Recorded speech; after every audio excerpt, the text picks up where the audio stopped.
Existem lugares no sistema solar que, à primeira vista, parecem nada espetaculares, mas na verdade são completamente malucos. Titã é uma das 274 luas de Saturno, que conhecemos e se encaixa exatamente nessa categoria. Uma lua maior do que o planeta Mercúrio, com uma atmosfera densa, com lagos, rios e chuva, com dunas e linhas costeiras. Só que não são feitos de água, mas sim de metano e etano líquidos. Se tivéssemos que procurar um lugar que menos parecesse uma rocha morta no espaço, Titã certamente estaria entre os primeiros. E é exatamente lá que a NASA quer pousar. Não com um rover ou uma sonda clássica, mas com algo que parece ter saído de um filme de ficção científica, com um helicóptero atômico voador chamado Dragonfly. Meu nome é Sirwan e este é Mars Chronicle. Mas vamos começar do começo. O que é a Dragonfly, afinal? Esta sonda é uma missão planejada pela NASA no âmbito do programa New Frontiers, ou seja, da mesma classe de missões que a New Horizons ou a Juno. Essas não são sondas pequenas, são verdadeiras missões de ponta de porte médio. O plano oficial é o seguinte: o lançamento está atualmente previsto para meados de 2028 e o helicóptero movido a energia nuclear deve chegar 6 anos depois, em 2034, na Lua de Saturno. Sim, você ouviu direito. 6 anos de viagem. Porque Titã fica muito longe. Muito, muito longe. E quando a Dragonfly chegar lá, ela não vai simplesmente pousar e ficar parada. Ela vai voar, repetidas vezes, de um lugar para outro, como um helicóptero explorador autônomo e científico em outro corpo celeste. A ideia básica por trás disso é genialmente simples. Titã é grande demais, diverso demais, interessante demais para ser estudado apenas em um ponto. Um rover clássico seria extremamente limitado lá. Um orbitador vê muito, mas não pode tocar em nada. Então a NASA projetou algo totalmente novo. Uma sonda com 8 rotores. Movida por um gerador nuclear, ela salta sobre a superfície como uma mistura de drone e mini-nave espacial. Voo após voo, ponto de pouso após ponto de pouso, quilômetro após quilômetro. Escrevam nos comentários se vocês sabem qual helicóptero foi o primeiro a voar em outro corpo celeste além da Terra, sem pesquisar no Google. Mas por que justamente Titã? O que torna essa lua tão especial a ponto de a NASA estar disposta a investir bilhões de dólares e décadas de trabalho? A resposta curta para isso é bastante contraintuitiva. Titã talvez seja o lugar mais parecido com a Terra em todo o sistema solar. Exceto pela própria Terra. Ele tem uma atmosfera densa, composta principalmente de nitrogênio, assim como a própria Terra. Ele tem clima, rios, lagos e chuva. Só que não são feitos de água, mas sim de hidrocarbonetos líquidos. E acima de tudo, Titã é uma gigantesca fábrica química natural. Na sua superfície e na sua atmosfera ocorrem processos químicos que lembram muito a Terra primitiva, uma época antes de a vida surgir aqui. Por isso, muitos cientistas suspeitam. Se quisermos entender como a química simples pode, em algum momento, se transformar em biologia, então essa lua é um dos melhores laboratórios que a natureza nos oferece. Resumindo, Marte é interessante porque já foi parecido com a Terra. Europa e Encélado são interessantes porque hoje tem oceanos sob o gelo. E Titã é interessante porque talvez nos mostre como a vida poderia surgir em primeiro lugar, mas em um ambiente químico totalmente diferente. E é exatamente por isso. Uma simples sonda com câmera não é suficiente lá? É preciso investigá-lo diretamente. O solo, as dunas, os depósitos orgânicos e a química. Isso nos leva de volta à missão Dragonfly. Titã também é o lugar perfeito para uma missão aérea, porque as condições lá são quase ideais. A gravidade em Titã é de apenas cerca de 14% da gravidade da Terra. Ao mesmo tempo, a atmosfera é mais densa do que na Terra. Isso significa muito mais sustentação e pouco peso. Ou em outras palavras, é preciso muito menos energia para percorrer a mesma distância do que aqui na Terra ou em Marte. Um helicóptero que mal consegue voar na Terra seria de repente extremamente eficiente em Titã. É justamente essa coincidência física que torna possível a missão Dragonfly. Pode-se dizer que Titã é o sonho de todo engenheiro que quer construir e voar com um drone no sistema solar. E a NASA está aproveitando isso ao máximo. Vamos ver agora exatamente o que o Dragonfly vai investigar. quais instrumentos ele terá a bordo, como a missão vai acontecer na prática e por que Titã talvez possa até fornecer pistas sobre formas de vida exóticas. O que exatamente o Dragonfly deve fazer quando chegar a Titã em 2034? Afinal, só voar por aí e tirar fotos seria pouco para uma missão que custa bilhões. A missão tem 3 principais objetivos científicos. Primeiro, Die chemische Zusammensetzung. Titã é coberto por moléculas orgânicas, ou seja, compostos de carbono que, em sua complexidade, lembram em parte a química da qual a vida surgiu na Terra. Dragonfly deve analisar exatamente essas substâncias.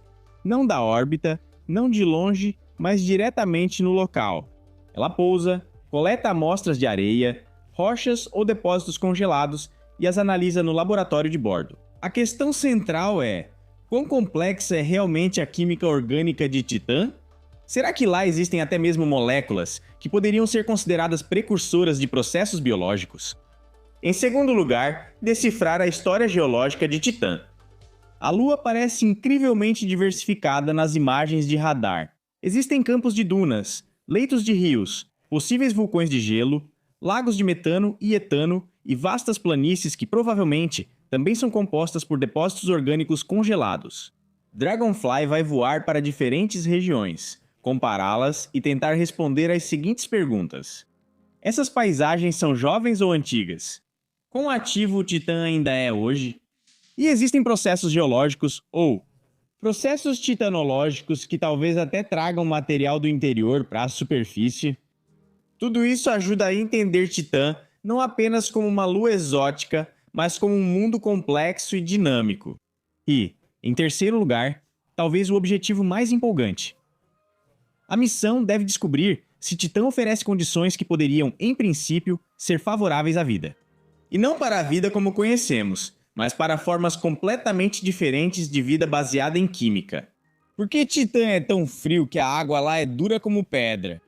A vida em Titã, se é que ela existe, teria que funcionar de uma forma completamente diferente do que conhecemos até agora. Por isso, a Dragonfly procura por processos pré-bióticos, reações químicas que poderiam representar um passo em direção à biologia. Não se trata de encontrar pequenos habitantes verdes de Titã, mas sim de entender se a natureza pode seguir caminhos em direção à vida, mesmo sob condições totalmente estranhas, embora não devamos fechar os olhos para possíveis habitantes verdes de Titã. Para que esses objetivos sejam alcançados, a Dragonfly conta com uma série de instrumentos altamente especializados a bordo. O coração da missão é um laboratório compacto de análise química. Um instrumento chamado JMS. Isso significa Dragonfly Mass Spectrometer, ou seja, um espectrômetro de massa. Com isso, a sonda pode aquecer amostras, vaporizá-las e determinar sua composição molecular com extrema precisão.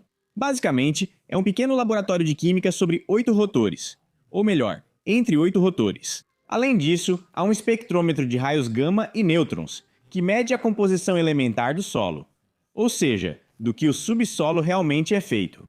Há câmeras para navegação e ciência, sensores meteorológicos para vento e condições meteorológicas, instrumentos de sismologia e geofísica e, é claro, um sistema para coleta de amostras.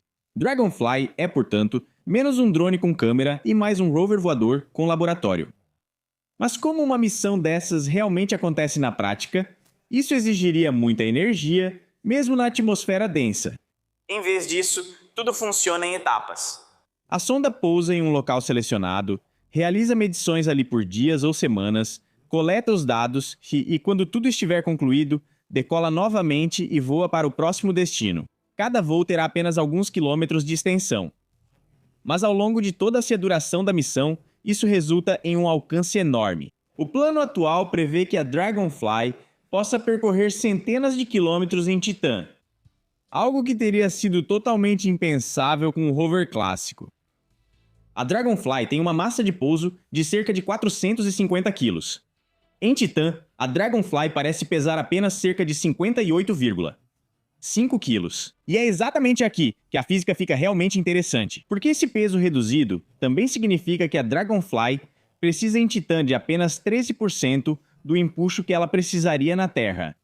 Ou seja, os rotores precisam gerar muito menos sustentação para decolar.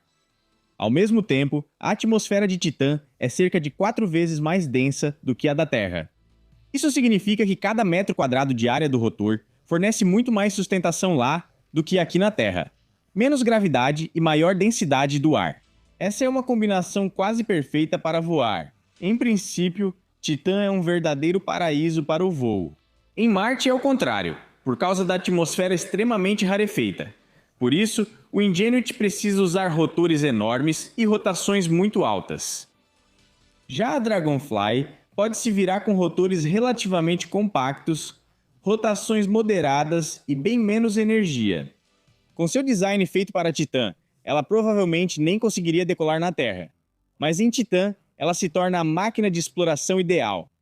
Mais densidade significa mais massa contra a qual você consegue se impulsionar. É exatamente por isso que uma pessoa consegue flutuar relativamente fácil na água, mas praticamente não consegue no ar. Os rotores se tornam extremamente eficientes por causa disso. Eu acho isso incrivelmente fascinante, por isso falo tanto sobre o assunto. Como fonte de energia, não é usado um painel solar. Em Titã, isso seria inútil. Tem luz solar de menos por lá. Por isso, a Dragonfly usa um gerador nuclear de radioisótopos parecido com o que a Curiosity ou a Perseverance usam em Marte. Esse gerador fornece energia e calor de forma confiável por muitos anos, tornando a missão independente da hora do dia, da estação do ano ou do clima. Sem energia nuclear, um projeto como a Dragonfly simplesmente não seria viável. Um ponto especialmente interessante também é o local de pouso planejado. A NASA escolheu uma região chamada Shangri-La, um grande campo de dunas próximo à cratera Selk. Shangri-La é essa mancha escura nesta imagem. Lá, os cientistas suspeitam de uma mistura interessante de antigos depósitos orgânicos e material que foi alterado por um impacto antigo. Resumindo, um laboratório natural perfeito. Se tudo correr conforme o planejado, Dragonfly será a primeira missão da história a voar deliberadamente de um lugar para outro em outro corpo celeste e explorar ativamente diferentes ambientes. Isso não é apenas mais uma sonda, mas sim um tipo completamente novo de exploração planetária. E com isso, chegamos a duas grandes perguntas na próxima parte. Quão realistas são os cronogramas de fato e o que o Dragonfly significa para o futuro da exploração espacial, inclusive além de Titã? Até agora, o Dragonfly parece uma daquelas missões em que a gente se pergunta: por que não fizemos isso antes? Um laboratório voador em Titã, capaz de percorrer centenas de quilômetros, realizar análises químicas e explorar um mundo totalmente novo. Cientificamente, isso é quase um projeto dos sonhos.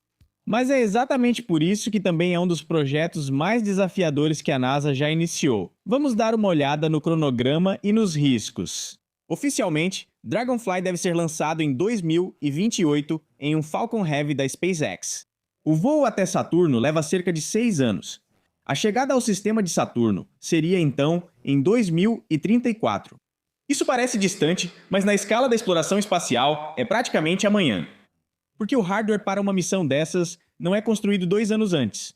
O desenvolvimento já está a todo vapor agora, e o cronograma é ambicioso. Dragonfly não é um lander clássico, que você testa uma vez, embala e envia. É uma aeronave complexa com rotores móveis, sistemas de navegação autônomos, um mini laboratório de química, alimentação por energia nuclear e uma técnica de pouso que nunca existiu em outro corpo celeste. O que significa? Muitas dessas tecnologias serão usadas pela primeira vez exatamente nessa combinação. E isso nos leva aos riscos. O maior risco não é o lançamento ou o voo pelo sistema solar. O maior risco é o momento em que Dragonfly deve decolar pela primeira vez em Titã.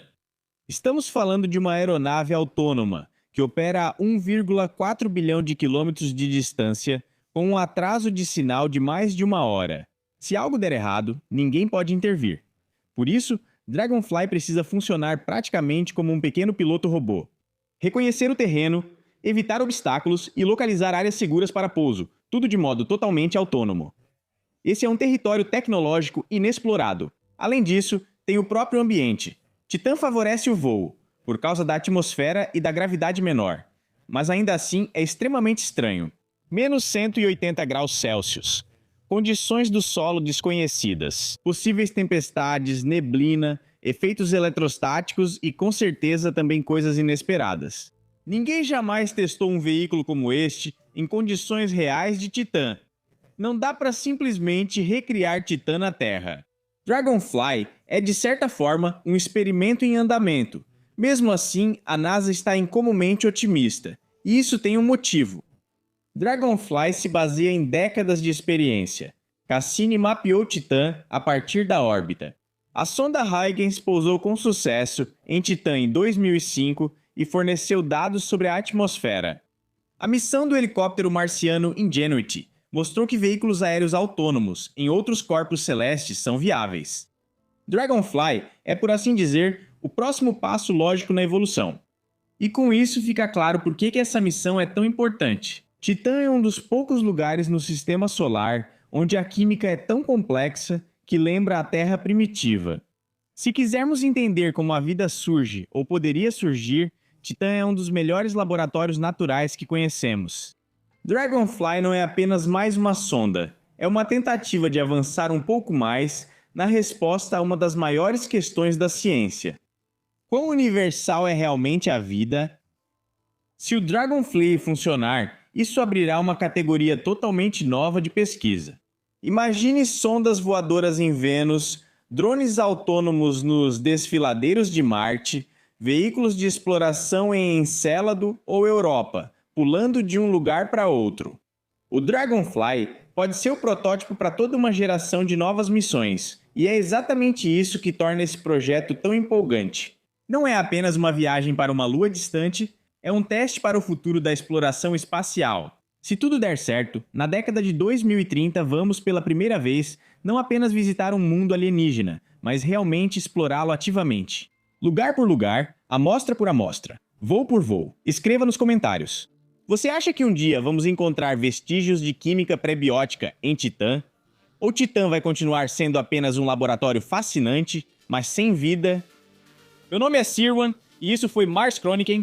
Obrigado por assistir. Per aspera ad astra.